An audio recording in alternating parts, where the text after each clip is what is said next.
Assalamualaikum warahmatullahi wabarakatuh. Allahumma sholli ala Sayyidina Muhammad wa ala ali Sayyidina Muhammad. Pemirsa yang dirahmati Allah, marilah kita simak ceramah dari Ustadz Dasat Latif dengan tema, dosa apapun itu pasti Allah ampuni. Sebelumnya marilah kita perbanyak sholawat minimal 1000 kali sehari, agar hidup kita penuh barokah dan mendapatkan syafaat kelak. Jangan lupa berikan dukungan kepada channel kami dengan memberikan super thanks seikhlasnya. Marilah kita doakan semoga Ustadz Dasat Latif sekeluarga dan para penonton YouTube ini diberikan kesehatan dan diberikan kebahagiaan dunia dan akhirat. Amin ya robbal alamin. Assalamualaikum warahmatullahi wabarakatuh.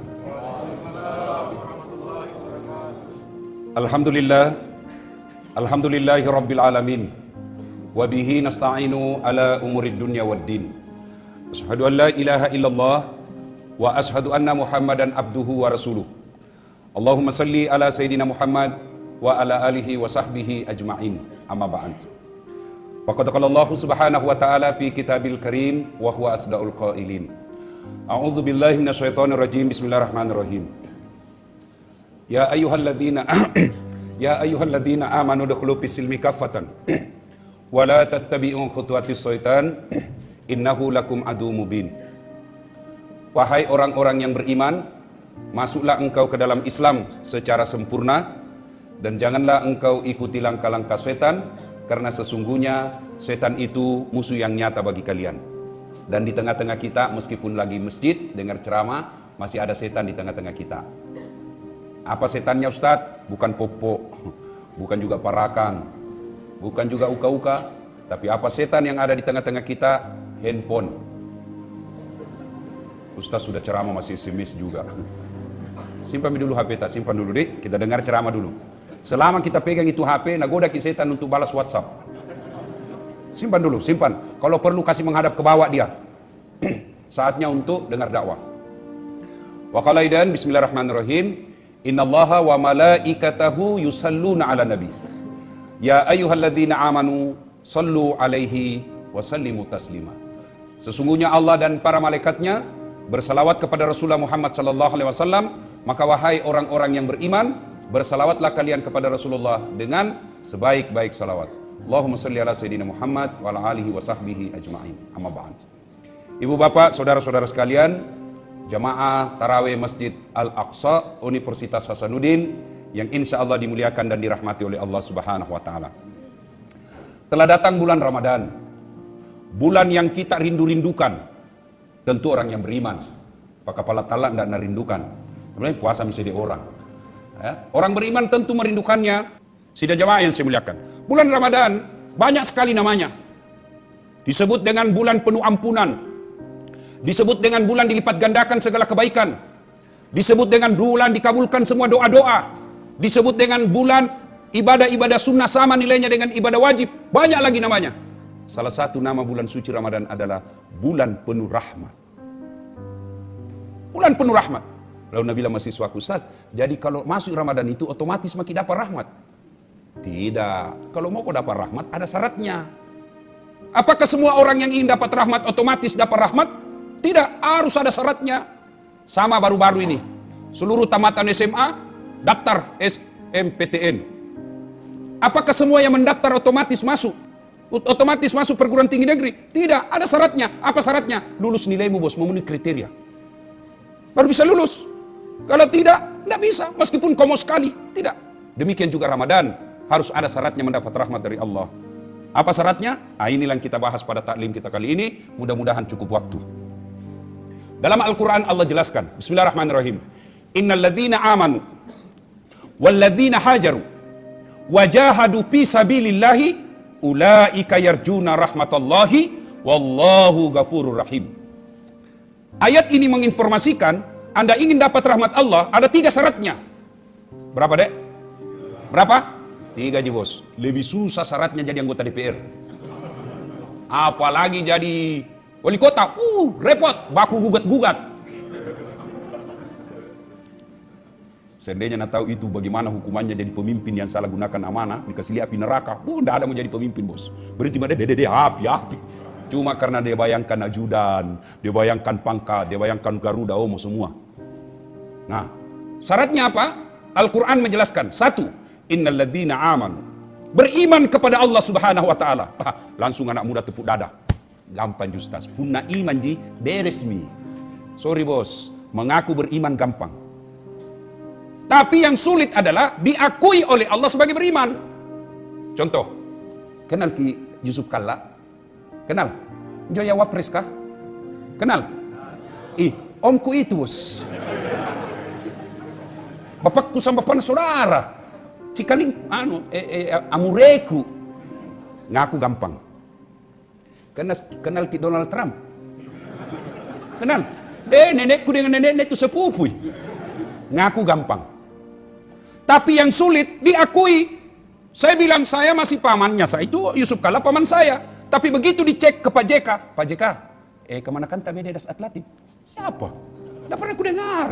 Gaya aja itu mengaku-ngaku. Demikian juga dengan Allah bos. Ngaku beriman kepada Allah gampang. Tapi ketika di cross check kepada Allah, apalagi di akhirat kelak, ya Allah saya beriman kepadamu. Allah bilang mana tandamu? Mana beda tandanya kau beriman? Kalau kau beriman, kenapa pale sandalmu suka injak-injak sandalnya orang? Di luar baku injak-injak sandal pak. Kalau kau beriman, kenapa ketika azan, hayya 'alas shalah, kau tidak datang? Kalau kau beriman, kenapa kau suka berdua-duaan? Selesai salat subuh, alasan pergi jogging. Ketawa kau karena kau nak kena cilaka. Alasan kebugaran. Tapi heran tonga, Ramadan sudah baru banyak yang jogging. Selesai Ramadan hilang semua mi. Padahal modus. Coba. Kalau kau beriman, kenapa pakaianmu seperti itu? Kalau kau beriman, mana kriterianya? Nah, orang beriman itu jelas. Iman adalah, waktu aku masih SD aku pelajari ini.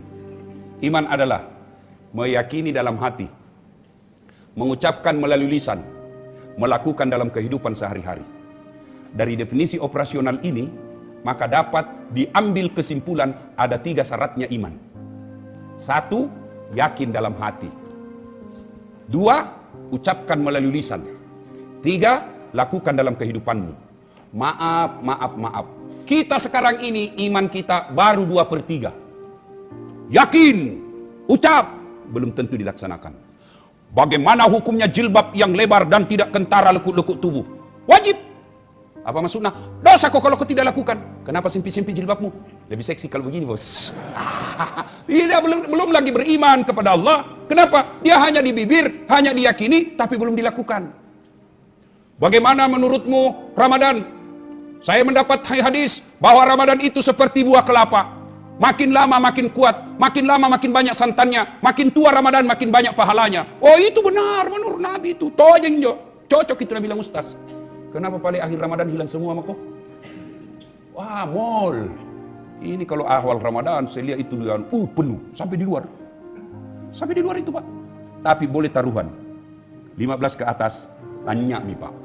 Hilang semua mi. Nah, memang kalau Ramadan itu kan ibarat sepak bola. Hari pertama sampai 10 itu penyisihan. Namanya penyisihan pak. Biar partai abal-abal masuk tonji. Pak Botoro, Pak Kepala Talang, nah datang semua. Datang tuh gini masih paling depan itu duduk. Biasa Pak Kepala Talang, bukan di sini ya. 10 sampai 11 sampai 20, ini semifinal. Hilami Pak Kepala Talang yang pergi cari cewek, lanjak kasih mi. Dah? 21 sampai 30 final. Ini jago-jagonya mini. Kita lihat nanti akhir Ramadan siapa yang bertahan. Biasanya yang bertahan itu akhir Ramadan di masjid yang jauh kampungnya ndak ada sewa kapal.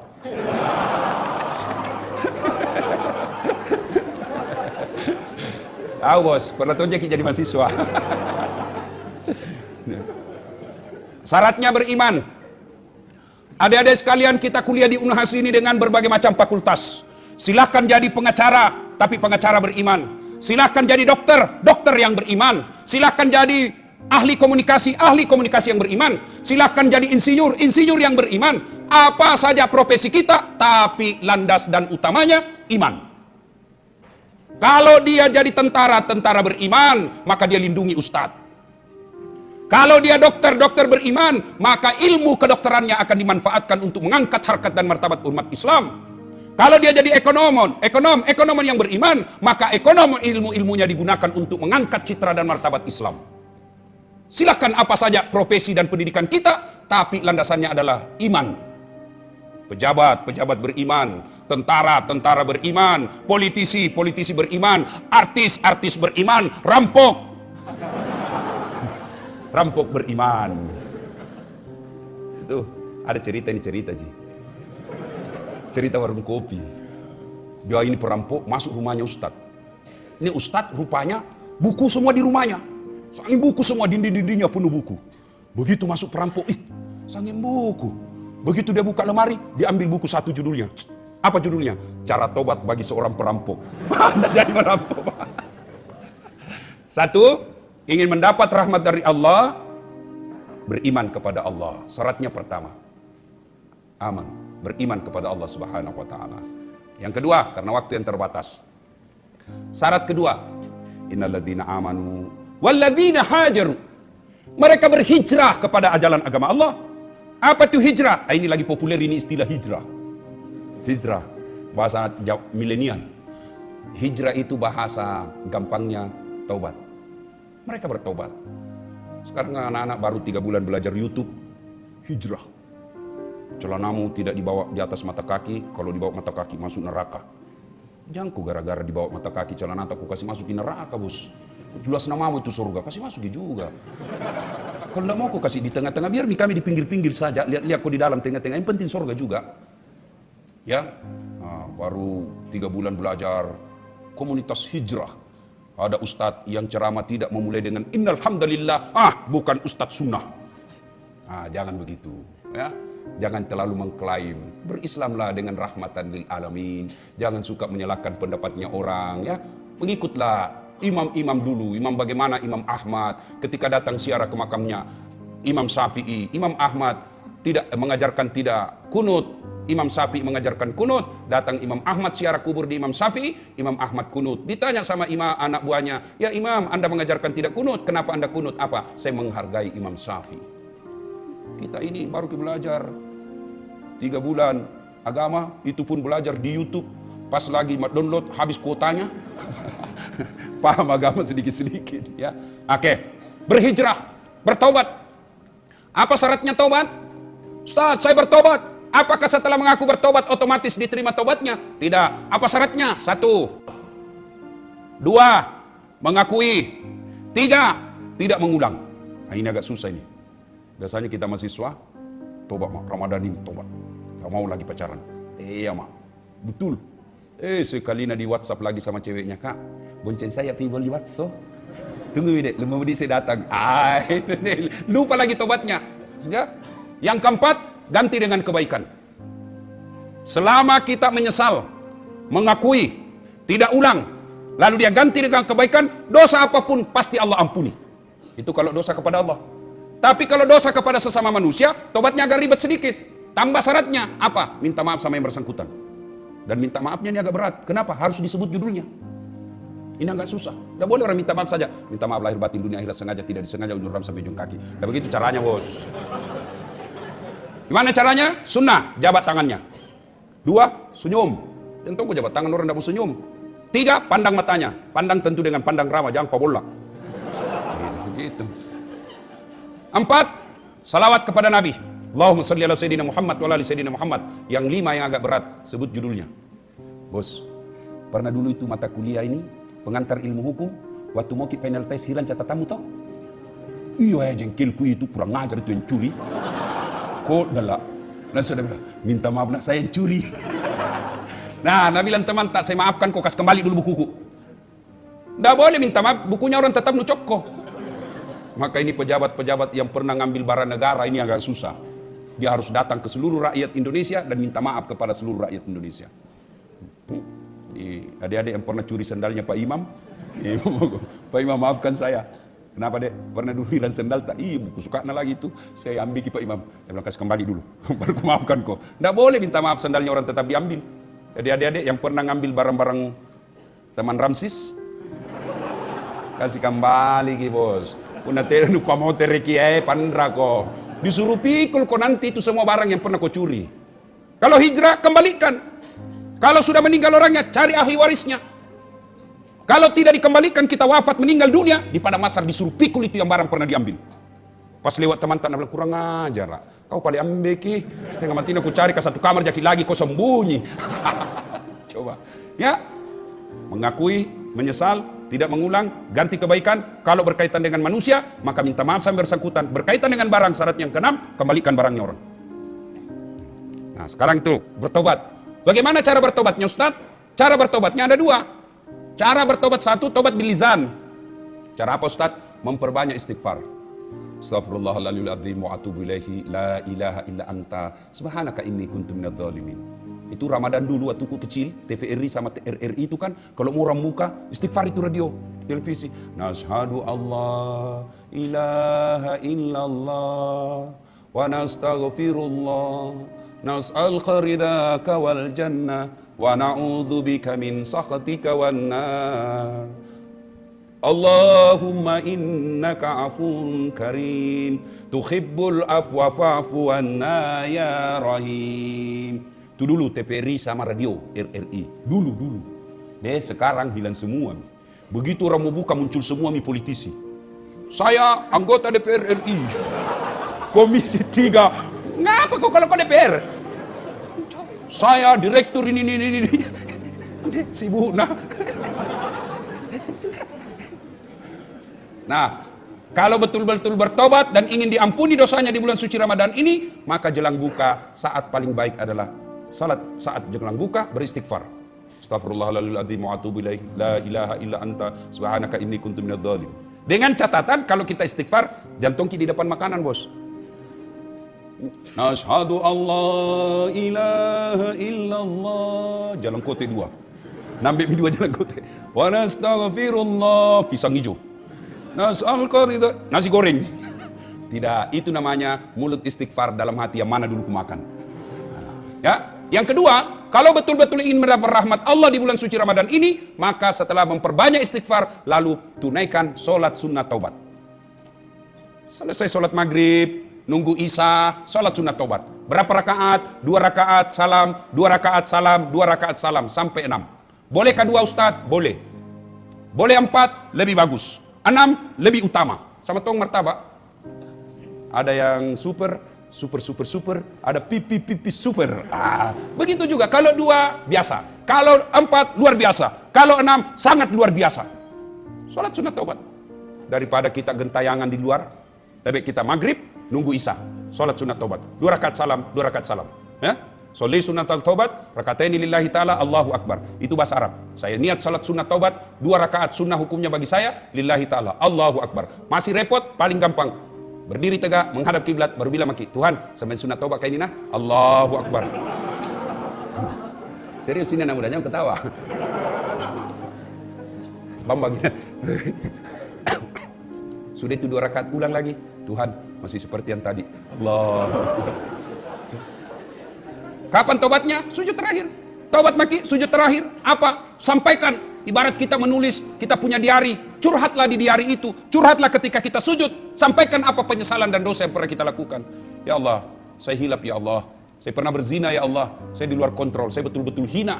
Ya Allah, saya terkendali oleh hawa nafsu dan bisikan setan. Maafkan saya Allah. Kalau engkau tidak memaafkan, maka hinalah saya ya Allah.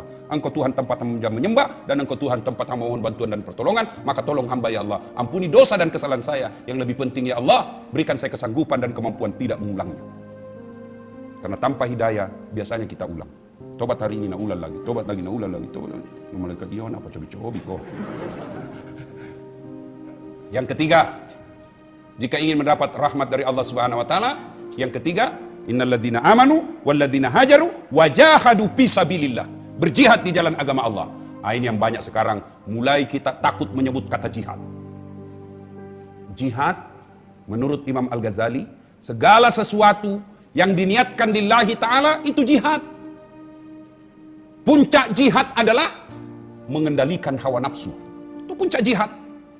Termasuk jihad besar, perang, fisabilillah, tapi bukan di Indonesia. Kalau kau bom bunuh diri di Indonesia, ambil pasang bom 1 kilo, dia pergi bom pasar, yang meninggal haji. Wah, bukan itu namanya jihad. Kalau mau jihad ke Palestina, jelas musuhnya. Kalau di Indonesia, jangan bicara jihad baru kita bom bunuh diri. Tidak ada itu, mati konyol itu. Nah, jihad bagi kita anak mahasiswa, jihadnya apa? Nuntut ilmu. Jihadnya kita pemuda, kendalikan hawa nafsu. Suatu ketika Rasulullah pulang dari perang Badar, lalu Nabi bersabda, baru saja kita pulang dari perang yang kecil dan akan menghadapi perang yang sangat besar. Wih, tak bangkang asing sahabat deh. Masa ini, neng perang Badar paling besar ini? Perang apa lagi? Adakah yang paling besar dari perang Badar ya Rasul? Nabi bersabda, iya, apa itu? Mengendalikan hawa nafsu. Ini yang paling berat. Coba, anak muda, tidak takut dia kalau ketemu geng motor. Sama-sama nambil pencaksilat. Kau dan satu, saya dan kawan-kawan. Coba. Tapi begitu ketemu cewek, hancur. Nah lupa ayatnya. Sebentar tompi. Gampang sih, sebentar kita tobat. Nah, mengendalikan hawa nafsu adalah jihad. Jihad bagi kita adalah gampang. Gampang caranya Ustaz. Adik-adik, mau pergi kuliah. Amalkan. Wudhu dulu. Sudah dia wudhu, dia sholat duha 2 rakaat sebelum keluar. Sudah itu, dia pakai pakaian yang islami, dia tutup auratnya. Lalu sudah itu dia keluar rumah. Sebelum dia keluar rumah, dia bertawakal kepada Allah sambil berdoa. Bismillahirrahmanirrahim. Inna salati wa nusuki wa mahyaya wa mamati lillahi rabbil alamin. Lalu dia keluar dari pintunya sambil menghadap ke langit. Bismillahi tawakkaltu ala Allahi la haula wa la quwata illa billah. Melangkah kaki kanan dulu. Insya Allah keluar rumah orang seperti ini dinilai jihad langkah-langkah kakinya. Kaki kanan catat 1 pahala. Kaki kiri gugur dosa kecilnya. Bayangkan kalau kita tinggal di Tamalate, datang ke Perintis, Unas, sampai tak putar-putar di fakultas, naik rektorat lantai 8, turun lagi, putar lagi di lapangan. Berapa langkah kaki didapat? Berapa jihadnya? Kaki kanan 1 pahala, kaki kiri gugur dosa kecil. Bagaimana kalau naik angkot Ustaz? PT-PT kampus, alhamdulillah, 4 rodanya dikali 4.